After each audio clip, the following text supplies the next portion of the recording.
नमस्ते विद्यार्थियों, आप सबका एमए पूर्वा संस्कृत की कक्षा में पुनः स्वागत है। हमने इससे पूर्व वीडियो में विश्वनाथ द्वारा रचित साहित्य दर्पण के द्वितीय परिच्छेद में उद्धृत वाक्यम रसात्मकम काव्यम अर्थात रसात्मक वाक्य ही काव्य है। इस हेतु वाक्य क्या है इसके बारे में चर्चा की थी और बतलाया था योग्यता, आकांक्षा, आसक्ति से युक्त पदों का समूह वाक्य है। वाक्यम स्यात् योग्यता, आकांक्षा, आसक्ति युक्तः पदोच्चयः। पदों के समूह को वाक्य कहा है और इन पदों के समूह में योग्यता, आकांक्षा और आसक्ति होनी चाहिए। प्रस्तुत कारिका में पद क्या है इसको प्रस्तुत कर रहे हैं और कह रहे हैं वर्णः पदम प्रयोगहारा अन्वितैकार्थबोधका। पद वे वर्ण हैं जो प्रयोग योग्य हुआ करते हैं और किसी एक अनन्वित अर्थात किसी दूसरे पद के अर्थ से जिसका संबंध न हो ऐसे अर्थ के बोधक हुआ करते हैं।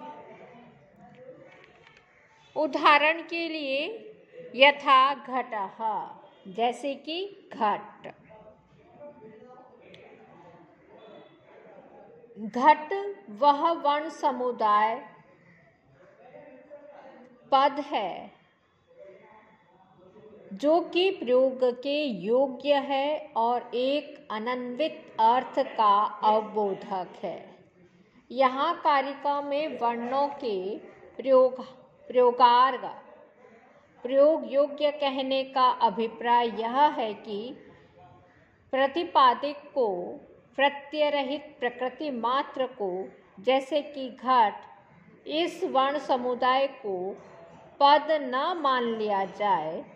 अनन्वित अर्थ के बोधक कहने का तात्पर्य है वह यह है कि वाक्य और महावाक्य को, जो कि परस्पर अन्वित अर्थ के अवबोधक पद समुदाय हैं, पद न समझ लिया जाए और एक अर्थ के बोधक कहने का प्रयोजन यह है कि परस्पर साकांक्ष पद समूह जो कि अनेक अर्थ के अवबोधक हुआ करते हैं, पद के रूप में न देख लिए जाएं।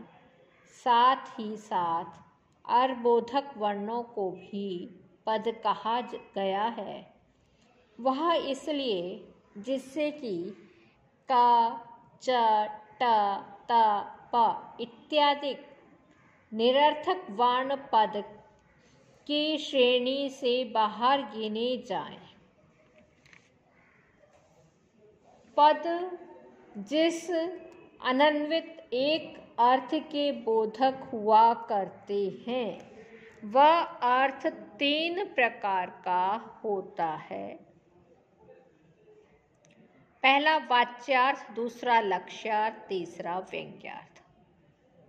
इनमें वाच्य अर्थ वह है जो अभिधा शक्ति के द्वारा प्रतिपादित किया जाता है। वाच्य अर्थो अभिधया बोध्यो। लक्ष्य अर्थ वह है जो लक्षणा शक्ति द्वारा बोधित हुआ करता है। लक्ष्यो लक्षणया मतः। व्यंग्य अर्थ उसे कहते हैं जो व्यंजना शक्ति द्वारा अवगत किया जाया करता है। व्यंग्यो व्यंजनया तः स्युः तिस्रः शब्दस्य शक्तियः। इस तरह से ये 3 शब्द शक्तियां हैं।